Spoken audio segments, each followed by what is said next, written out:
लोकसभा चुनाव की अभी तारीखों के ऐलान नहीं हुए हैं, लेकिन उससे पहले तमाम तरह की राजनीतिक पार्टियां अपने राजनीतिक समीकरण में जुट चुकी हैं। वहीं पर हम इस वक्त है अलवर लोकसभा में, जहां से बीजेपी के द्वारा भूपेंद्र यादव को मैदान में उतारा गया है। भूपेंद्र यादव केंद्र में मंत्री भी हैं और वहीं पर अभी जो कांग्रेस का जो प्रत्याशी अभी उम्मीदवार घोषित नहीं हुआ है, लेकिन कहीं ना कहीं कयास लगाए जा रहे हैं कि ललित यादव मुंडावर विधायक को कांग्रेस मौका दे सकती है। और वहीं पर जो यहाँ पे अलवर में जो राजनीति हैवी रहती है, कहीं ना कहीं भारी रहती है, वो यादव वर्सेस यादव का ही चुनाव देखा जाता है। और यहाँ पर हमेशा 1999 से अगर हम बात करें तो यहाँ पे पहले डॉक्टर जसवंत यादव रहे, उसके बाद चांदनाथ जी रहे, उनका मृत्यु हो जाने के कारण उपचुनाव हुआ, उसमें भी करण सिंह यादव विजेता रहे। उसके बाद बाबा बालकनाथ हमारे यहाँ से विजयी रहे। उसके बाद अब भूपेंद्र यादव को मौका दिया गया है बीजेपी पार्टी के द्वारा। यहाँ पे हमारे स्थानीय लोग हैं, कुछ इनसे बात करते हैं हम कि किस तरह के मुद्दे रहेंगे अलवर लोकसभा चुनाव के, किस तरह के चुनावी मुद्दे रहेंगे और किस तरह का इनको विकास होना चाहिए अलवर में, और किस तरह से जो पिछले बाबा बालकनाथ का कार्यकाल था, किस तरह से काम अधूरे रहे या काम पूरे हुए, किस तरह से। आइए हम जनता से बात करते हैं। सर, क्या नाम है आपका? मेरा नाम दीनदयाल शर्मा है।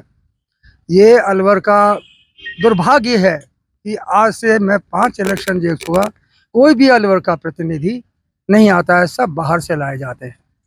मुझे यह लगता है कि ऐसा अलवर में कोई भी आदमी नहीं है जो एमपी का इलेक्शन लड़ सके।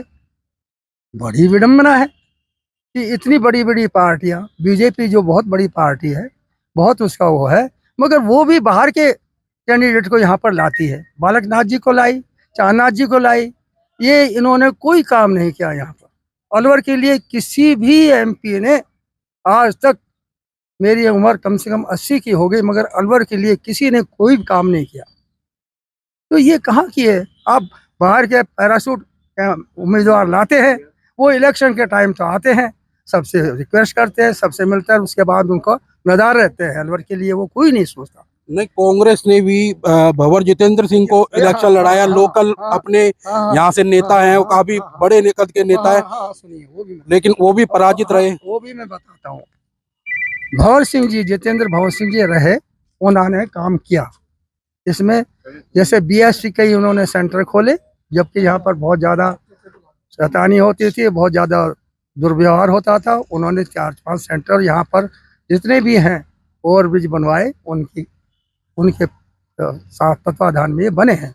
सिर्फ एक ही नहीं, मगर मैं ये सोचता हूँ, क्या अलवर, इतनी बड़ी अलवर डिस्ट्रिक्ट में कोई ऐसा कैंडिडेट इनको नहीं मिलता जो बाहर से कैंडिडेट लाते हैं, यहाँ पर इलेक्शन लड़ाते हैं? बड़ा अहोभाग्य है अलवर का। अब किस तरह के मुद्दे रहते हैं आपको लगता है कि अलवर में होने चाहिए? किस तरह का विकास कार्य होना चाहिए, क्या लगता है आपको? यहाँ पर ना तो सफाई का व्यवस्था है, और यहाँ पर पानी की समस्या इतनी तगड़ी है। जो जितने भी गवर्नमेंट, कितने 5-5, 6-6, 7-7 मिनिस्टर यहाँ पर सेंट्रल में भी रहे और अपने राजस्थान के भी रहे, मगर इन्होंने पानी के लिए जितनी त्राहिमाम यहाँ पर अलवर डिस्ट्रिक्ट में पानी की कमी है, वो कहीं भी नहीं है। मगर उसके लिए कोई प्रावधान नहीं करता, ना बीजेपी गवर्नमेंट ने किया, ना कांग्रेस गवर्नमेंट ने किया। और यहाँ की जनता बड़ा त्रासदी है पानी के लिए। अभी हाल ही में हमारे यहाँ से जो राज्य मंत्री है, वन एवं पर्यावरण मंत्री संजय शर्मा जी, और केंद्र से मौका मिला है भूपेंद्र यादव जी को, तो क्या लगता है कि अलवर का विकास हो पाएगा? नहीं, अगर संजय शर्मा जी कुछ कर सकते हैं, कर सकते हैं। बाहर का जो ये एमपी आएंगे, ये कुछ नहीं करते हैं। आए थे पहले, तो यहाँ के कैंडिडेट को लाओ यार, अलवर के कैंडिडेट। अलवर इतनी बड़ी जनता है, इतने बड़े आदमी हैं यहाँ पर, समझदार भी है, पढ़े लिखे भी है, सब तरह से हैं, मगर उनको कोई पूछता ही नहीं। सर, क्या नाम है आपका? मेरा नाम तो भगवान साहब शर्मा जी है साहब। किस तरह का लगता है आपको, किस तरह के मुद्दे देखो सर, बाहर के आदमी विकास कार्य है, तो जो अलवर लोकल होएगा ना, वही विकास कर सकता है। बाहर के आदमी तो यहाँ विकास करने के ना मुश्किल करेंगे यहाँ, क्यों तो बहुत अपना वोट गिना और जीत गया, चलेगा अपने बाहर की भी समस्या है। अब मंत्री भी हैं अपने यहाँ से, अलवर से पहली बार अलवर शहर से मंत्री मिले हैं संजय शर्मा जी, तो आपको नहीं लगता कि विकास कार्य होंगे? संजय शर्मा जी तो विकास करा सकते हैं, लेकिन सब खिंचातानी भी हो सकती है। सब वहाँ के इलाका में विकास करा दिया, तो हमारे इलाका में क्यों नहीं कराया विकास? अभी जैसे बात हो रही थी कि स्थानीय लोगों को छोड़कर टिकट बाहर के लोगों को दिया जाता है, लेकिन स्थानीय लोगों में भी भंवर जितेंद्र सिंह को 2 बार टिकट दी गया और दोनों बार वो पराजित हुए। तो जनता कहीं ना कहीं तो बीजेपी के काम से खुश है ना, तो नकार रही है जनता कांग्रेस को। तो साहब यहाँ यादवों का गढ़ है साहब, अगर यादव को टिकट नहीं दे तो सब वोट बैंक बेकार जाते हैं। अगर पंडित को दे दिया तो पंडित तो तुम जानते हो सब पंडित तो एक तो होते नहीं है, तो कांग्रेस में भी है, बीजेपी में भी है, और यादव एक ये सब मुंडावत जैसे सब वहीं से खड़े होते हैं, सब यादव पार्टी वहीं से जीतती साहब। लेकर जहां पर सर बीजेपी ने भूपेंद्र यादव को मैदान में उतारा है, वहीं पर कांग्रेस के द्वारा जो प्रत्याशी है कहीं ना कहीं ललित यादव का नाम सबसे पहले लिस्ट में आ रहा है। तो आपको क्या लगता है, क्या स्थानीय मुद्दे होने चाहिए और किन मुद्दों को लेकर लोकसभा चुनाव होने चाहिए, क्या विकास कार्य होने चाहिए और क्या विकास कार्य नहीं हो पाया अभी तक अलवर में? नहीं, यहाँ विकास कार्य तो काफ़ी हुए हैं, और ये अलग बात है कि जो है हमें ऐसा महसूस होता है कि विकास नहीं हुए, वरना यहाँ जो है ये ESI का जो है मेडिकल कॉलेज बना है। ये बिल्डिंग काफ़ी पहले यहीं के पूर्व MP के प्रयासों से बनी थी, और अब इसमें जो अब इलेक्शन लड़ने के लिए आए हैं भूपेंद्र जी, इन्होंने इसका उद्घाटन किया है। तो इस सरकार ने भी इसमें अपना योगदान दिया है।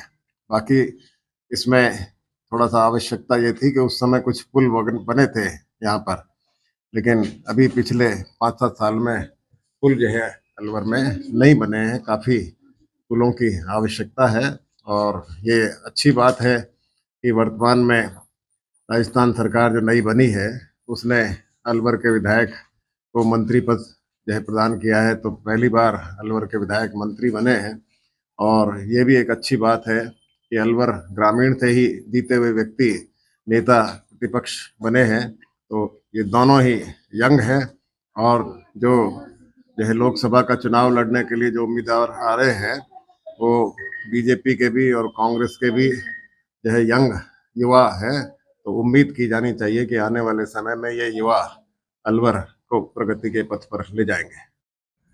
लोकसभा चुनाव को लेकर बीजेपी ने भूपेंद्र यादव पर दांव लगाया है, वहीं पर अभी जो सुनने में आ रहा है कांग्रेस अपना प्रत्याशी ललित यादव को घोषित कर सकता है। आपको क्या लगता है, क्या स्थानीय मुद्दे होने चाहिए और किसको लेकर लोकसभा के चुनाव होने चाहिए और क्या मुद्दे हैं? इस टाइम जो लोकसभा का चुनाव हो रहा है, ये चुनाव जो सबसे बड़ी बात है वो है लोकसभा के सांसद का चुनाव एक अपने आप में बात रखता है। उससे बड़ी बात है इस टाइम है लोकतंत्र बचाने का मुद्दे की बात है। आप देख रहे होंगे कि एक तरफ लोकतंत्र का इतना बड़ा उत्सव बनने जा रहा है, लोकसभा चुनाव आपके बिल्कुल सर पे है, और वहीं चुनाव आयुक्त इस्तीफा दे रहे हैं। आपकी स्थिति ये है कि आज 3 लोग चुनाव आयुक्तों में से एक चुनाव आयुक्त रह गए हैं। आप देख रहे हो रोजाना EVM पर इतनी बवाल कट रहा है, लोग EVM पर प्रश्न चिन्ह लगा रहे हैं। लोकसभा आज चुनाव आयोग की और केंद्र सरकार की विश्वसनीयता पर ही खतरा पैदा हो गया है। एक तरफ हमारे देश के प्रधानमंत्री जी कहते हैं कि मोदी की गारंटी की बात करते हैं, और दूसरी तरफ जिस बात को कहते हैं वो अगले ही दिन उसको जुमला बताते हैं कि इनकी क्या गारंटी है। जिन्होंने गारंटी दी थी पूर्व की जो बातें करें, 15 लाख की बात की थी, इन्होंने रोजगार देने की बात की थी, इन्होंने स्मार्ट सिटी की बात की थी, इन्होंने एम्स लाने की बात की थी। मैं तो केवल आपसे पूछना था, जनता को केवल इतना चाहिए, जागरूक जनता हो और वो केवल ये पूछे भाई आपने जो वादे किए थे, ये जो एक परिपत्र जारी करते हो, आप जो चुनाव का एजेंडा जारी करते हो, जो चुनाव के घोषणा पत्र जारी करते हो, ये केवल क्या रद्दी की टोकरी के लिए जारी करते हो क्या? व्यक्ति चाहे भूपेंद्र यादव लड़े, मैं माननीय भूपेंद्र यादव जी का सम्मान करता हूं, जो भी पार्टी सम्मानित प्रत्याशी है, चाहे कांग्रेस के हो बीजेपी के हो, लेकिन मैं पूछना चाहता हूं भूपेंद्र यादव जी उपभोक्ता मंत्री भी रहे, पर्यावरण मंत्री भी रहे।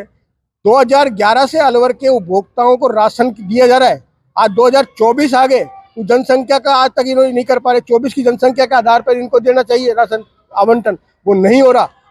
अलवर चुनाव आए तो कम से कम अलवर की जनता को इस बात के लिए तो प्रश्न चिन्ह करें कि भाई आप 2011 से आज तक कैसे खाद्य सुरक्षा कानून है उसको इन्होंने एक योजना बना कर रख दिया।